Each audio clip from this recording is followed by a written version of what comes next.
Well, I believe that if anyone should be investigated, the first person to be investigated is House Speaker Martin Romualdez. Why, sir? Hmm? Bakit po? Because he's the House Speaker. And do you think meron po ba kayong personal knowledge about his involvement in any of the anomalous projects or any of the projects? I have some personal knowledge. Can you elaborate, sir? I will not be elaborating that yet. But I'd like for Speaker Romualdez to be speaking in the I'd like Speaker Romualdez to also be involved in the DPWH hearings. So, ibig sabihin, sir, hindi nyo naman talaga sinusuportahan yung speakership ni Speaker Martin. Napilitan lang kayong iboto siya dahil NUP pa kayo noon. Tama po ba? Yes, that's correct. Pero now, you're not supporting him anymore, kaya nag-video kayo as AML. Yes, I'll now be an independent candidate, or I might be a minority candidate. I'll be an independent candidate or a member of the minority if the leader of the minority would allow me. Sir, to clarify lang, you're saying na involved po si Speaker Martin Romualdez sa mga anomal niyang flood control projects, may hand siya dito. I'm saying that it's very unlikely for the speaker to have no involvement in such a large issue. Sir, you're talking about the alleged insertions or yung mga kickback, alleged commissions? I mean everything. Everything's under the speaker. Paano niyo nasabi, sir? Ano yung nalalaman niyo pwede i-share? Well, nothing yet. Pero kung may You gusto have kayo, evidence, sir, that na involvement po si Speaker? You have evidence, you have proof? Would me possessing evidence make a difference? If the speaker were to have evidence presented against him in the DPWH hearing, would anything happen to him, or would he still walk away free with a warning? pero sir, kung may gusto kayong suportahan sa pagka-speaker ngayon, since tumiwalag na kayo sa NUP, sino na yung gusto niyo maging speaker? No one comes to mind yet. Pero kung pwede ang neophyte, Kiko Bersaga. Joke lang. I have no interest in being speakers. Masyadong busy yung schedule nun. Will you be delivering a privileged speech regarding dito sa allegations niyo about Speaker's involvement sa I actually planned on delivering a privileged speech, but I was not allowed by the majority office due to some problems with the speech I presented. Hindi kasi I'm not allowed to name, baka ma-ethics committee daw ako, so I prefer not But to. that's a privileged speech. Hindi kasi ang sabi ko, it's not really a question of personal privilege since it refers to a party matter.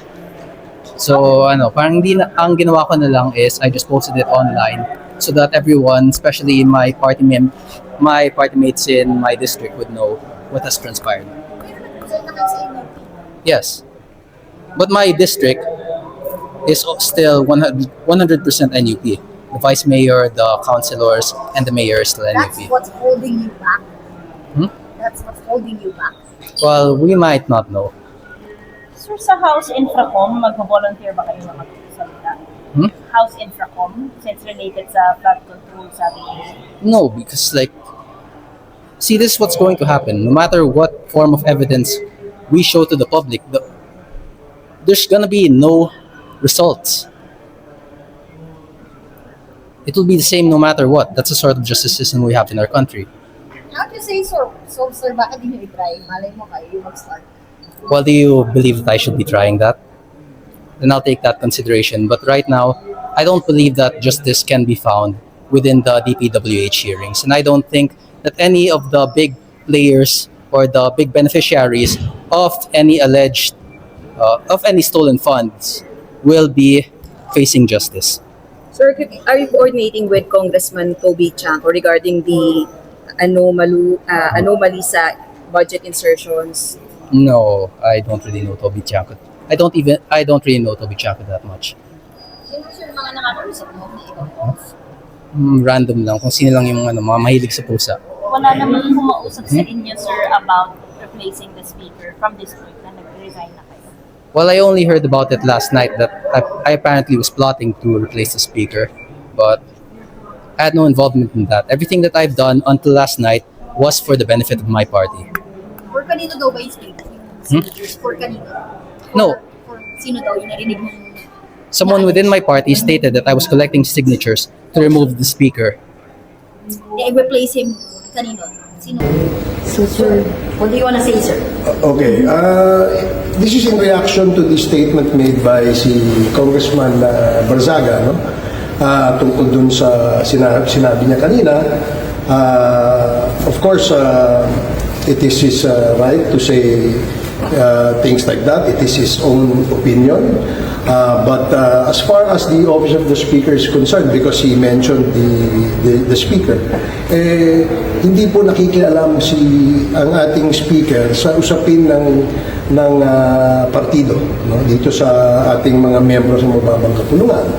And if he recalls, no, if Congressman Barzaga would recall, when the Speaker took over the reins of the district when his late father, Kong P.D. Barzaga, passed away, hindi po nakikialam ang ating Speaker sa anumang proyekto na pinatupad yan sa loob ng distrito ni Congressman Barzaga.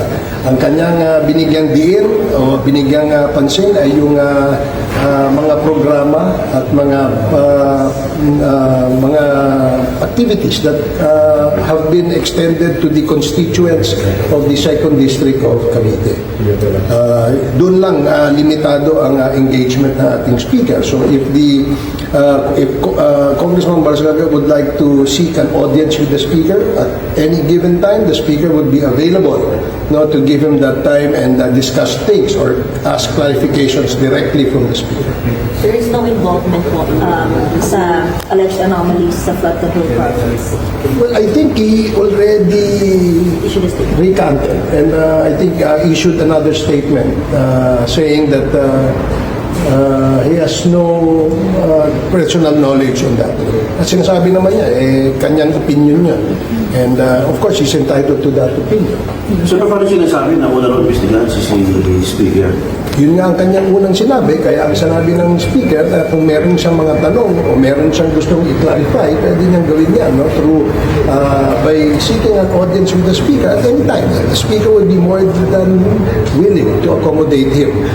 Yung sinasabi niyang dapat imbestigahan, kung ang basihan ay yung hearsay, o kung ang basihan ay yung mga binigay na mga statement ng mga nag-witness dito sa investigasyon sa flood control, it's nothing but just hearsay.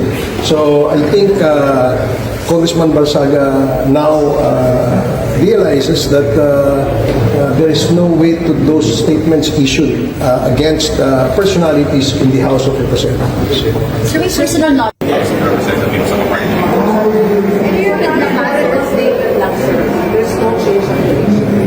is no change. Pero may mga attempts to change the leadership. Well, maraming chismis, pero sabi ko nga, chismis. Himigsers, mga bulong-bulong. Pero as you can see, the house is one, the house is solid, and there is no change to leadership. Sir, you mentioned about pero fail. Hindi ko alam kung may nag-attempt, pero maraming chismis. Sir, kompleto pa ba? Kompleto na ba yung mga deputy speakers na ilan? As far as I know, kompleto. Sir, na yung with the cast, ba't yung NUP medyo may gulo yata? Ano po ba? Doon po ba present po ba yung Cebu? I cannot answer for other parties. Siguro mas maganda kung sabi niyo yung mga party leaders na yun. Yes, Puno was there also, sir, He was not there. sa meeting po rin. Ano po sabi, bakit po namin I did not ask. Pero sir, yung recommendation ba to in the budget, nakapit ba yung sa chemistry na leadership? Well, ito sa recommendation, pero hindi naman siya action. So, tingin ko naman I think you should also ask him why he was at the meeting. Mahirap naman po magsalita in behalf of DSO. Pero, as you can see sa photos, talagang halos kompleto naman po kami. I think so. Wala pa akong information. Actually, para mas advanced na yung info. As far as I know, wala pa akong change. Sir, pinarinig niyo yung corporate daw po ng signatures for itong Audi po. Tawag lang yung naririnig ko. Tawag lang. Ano, can you expound on that, sir? May tumatawag sa ibang members. Pero hindi rin nagpapakilala. Ano po sinasabi? Hindi ako dinawagan eh. Ano narinig ko, sir? Nasabi sa inyo Hindi, sabi-sabi lang ng mga ibang members. Pero nothing concrete.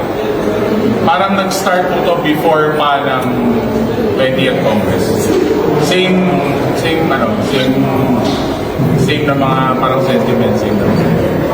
Well, most of them were using the name of the mga bosses, kung sino-sino pangalan ang ginagamit. Pero sabi ko nga, pag hearsay, mahirap